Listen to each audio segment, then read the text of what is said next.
एक तो सबसे पहले जो इंटरनेशनल मीडिया में बहुत सी जगह रिपोर्ट हो रहा है कि, और ख़ासतौर पर यूरोपियन इंटेलिजेंस भी इसको रिपोर्ट कर रही है कि चाइना जो है बैलिस्टिक मिसाइल तैयार करने के हवाले से ईरान की बहुत मदद कर रहा है। और इसके हवाले से ये आया है कि चीन से ईरान की बंदर अब्बास बंदरगाह जो है उस पर सोडियम प्रोक्लेट की खेप पहुंचाई गई है और ज़राए के मुताबिक 29 सितंबर तक अब तक तकरीबन 2000 टन जो है वो ईरान पहुंचा दिया गया। और ये सब कुछ रिलेट किया जा रहा है कि ईरान की जो यूएस की जो धमकियां मिल रही हैं या जो वॉर की बात की जा रही है उसकी तैयारी के हवाले से।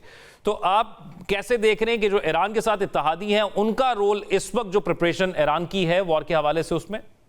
जी बहुत शुक्रिया डॉक्टर साहब, आपने इनवाइट किया।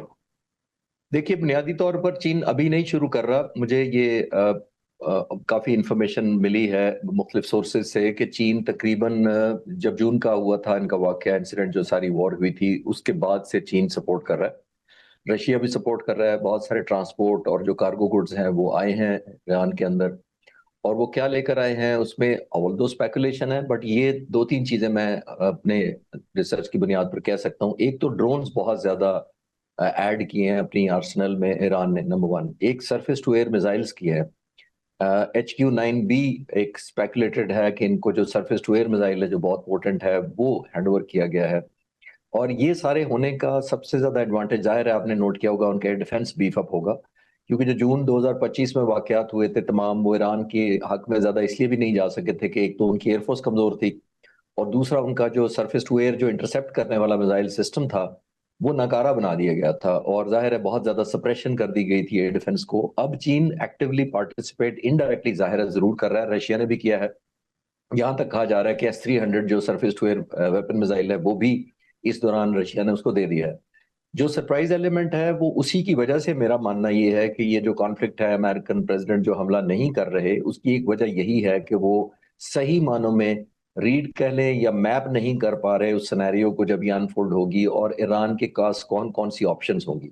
वो ऑप्शंस के ऊपर तो बाद में बात कर सकते हैं, लेकिन मेरा मानना ये है कि डेफिनेटली ईरान को चाइना ने बहुत सपोर्ट किया है, एक्टिवली सपोर्ट कर रहा है। और अब आप देख रहे हैं कि रशियन नेवी ने एक्सरसाइजेस भी शुरू कर दी हैं स्टेट ऑफ हॉर्मोज के पास।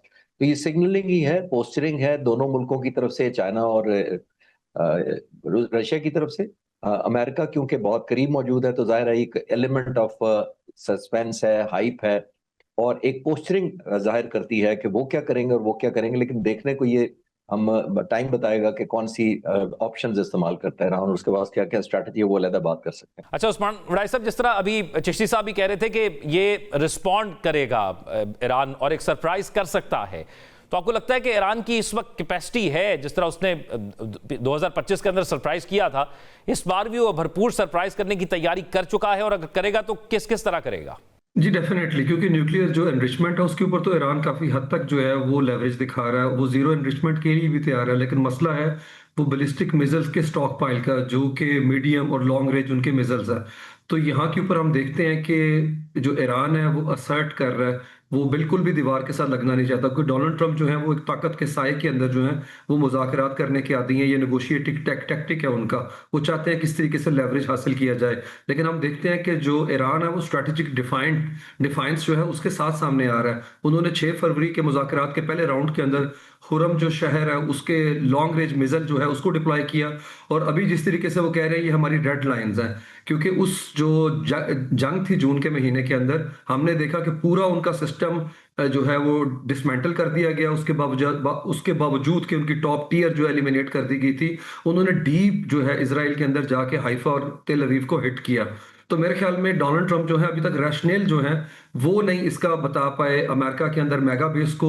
और जिस तरह सर ने बात की कि वो अभी तक जो है वो इनडिसाइसिव है कि इसका जो जंग है वो महदूद पैमाने पे होगी, फुल फ्लैज वॉर होगी, यहाँ से वो क्या टेक होम, वो क्या क्या करना चाहते हैं, क्या वो उनके जो ढांचा है दफाई ढांचे उसको टारगेट करेंगे। मेरे ख्याल है इधर वे जो है ये इट्स ए फार क्राई, उनको उस तरीके से आसान हदफ जो है वो मिलने वाले नहीं है। क्योंकि हम देखते हैं कि जो उन्होंने कराकस के अंदर किया वहां के ऊपर उनका लिमिटेड किस्म का वो एक आप कह सकते हैं कि उनका ऑब्जेक्टिव था जिसको उन्होंने अटेन कर लिया, लेकिन यहाँ पे कोई ऐसी सूरत हाल है नहीं। और सबसे बड़ी बात जो कि 28 जनवरी को हाउस की कमेटी के सामने, जो फॉरेन अफेयर्स की कमेटी के सामने मार्को रूबियो ने बात की, मेरे ख्याल में डोनाल्ड ट्रंप को अच्छी तरीके से अंदाजा है कि 9 बेसिस जो रीजन के अंदर है, अरेबियन पेनिनसुला के अंदर, उसमें 40,000 उनके ट्रूप्स डिप्लॉय हैं। अभी खबरें आ रही है कि सीरिया में से 1,000 जो अमेरिकी फौजी हैं उनको निकालने की बातें हो रही हैं। तो मेरे ख्याल में अगर ये जंग स्टार्ट होती है तो that would be all guns blazing, और हर सूरत के अंदर ईरान जो है उनके जो स्ट्रेटेजिक टारगेट्स हैं उनको वो लेजिटिमेट टारगेट तस्वुर करते हुए जंग का दायरा कार बढ़ाने की कोशिश करेगा। और तमाम खलीजी रियासतें नहीं चाहती हैं, वो चाहती हैं कि इस मामले को यहाँ पर डिफ्यूज किया जाए, फिजल आउट किया जाए। और ईरान लेवरेज ले रहा है, वो टाइम बाय करना चाह रहा है। आप याद रखें, छठा दौर था जब अमेरिका ने अटैक किया जून के महीने में, और अभी दूसरा दौर जो है कंक्लूड हो चुका हुआ है। और जेडी वैंस कह रहे हैं कि हमारे बुनियादी जो मुतालबात अभी तक पूरे नहीं किए गए, और इराकची कहते हैं कि बड़े कंस्ट्रक्टिव रहे, हम गाइडिंग प्रिंसिपल के कॉन्टेक्स्ट के अंदर मतन तैयार करने की तैयारी कर रहे हैं। और ये पेशरफ्त अभी जा रही है उस साइड के ऊपर, लेकिन अभी तक कोई कंक्लूसिव जो है वो मामला नहीं हो सका। चिश्ती साहब, अब क्योंकि सिचुएशन ऐसी है कि हमने देखा कि जो एहतजाज हुए थे उसके अंदर भी ईरान के अंदर चाइना ने मदद की थी सैटेलाइट के हवाले से और बहुत से दीगर मामलात के हवाले से जो खबरें रिपोर्ट होती रही हैं। तो क्या जो चाइना का ये वॉरफेयर सिस्टम है यूएसए के लिए मुश्किल है कि वो उसको एक्सेस कर सके या मॉलवेयर कर सके, इस तमाम मेल फंक्शन कर सके इस तमाम सूरत हाल के हवाले से चाइना की टेक्नोलॉजी को यूएसए किसी भी तरह? देखिए, सिर्फ ये साइबर का या इलेक्ट्रॉनिक वॉरफेयर का ही मामला नहीं है, मामला कुछ और भी है। हमें कुछ और एस्पेक्ट्स को भी ज़हन में रखना चाहिए। देखिए, जब से प्रेसिडेंट ट्रंप आए हैं, तकरीबन 1 साल जो हो गया है, जितने उन्होंने दुनिया में ऑपरेशन किए हैं, सबसे पहले वो अनसर्टेनिटी को as an instrument of policy या इंस्ट्रूमेंट ऑफ स्ट्रेटेजिक कोअर्शन के तौर पर इस्तेमाल करते हैं। स्ट्रेटेजिक कोअर्शन ये होती है कि आप इतना बाजू मरोड़ें, इतने सख्त बयान दें, डिग्री ऑफ एश्योरेंस इतनी ज्यादा कर दें और इस हद तक दुश्मन के जहन में ये यकीन डाल दें कि हमला बस आया चाह रहा है, it's not a matter of chance, it's a matter of time. जब आप इतनी डिग्री तक इन्फ्लुएंस कर देते हैं ज़हनी तौर पर, तो आम तौर पर जो कमजोर मुल्क होते हैं या कोई ऐसे मुल्क जो जाहिर है आपका सामना नहीं कर सकते, तो वो कॉम्प्रोमाइज कर लेते हैं और गिव इन कर देते हैं। ईरान क्योंकि गिव इन नहीं कर रहा, तो उन्होंने सारे टैक्टिक्स इस्तेमाल कर लिए, अनसर्टेनिटी वाला as a tool of strategy भी यूज कर लिया। अब तक देखिए, जो सरप्राइजेज ईरान दे सकता है अमेरिका को, वो डिफरेंट डायमेंशन में है। उसकी कुछ एरियाज में ईरान की बहुत स्ट्रेंथ है, जो कि ड्रोन मैंने आपको एक बताया।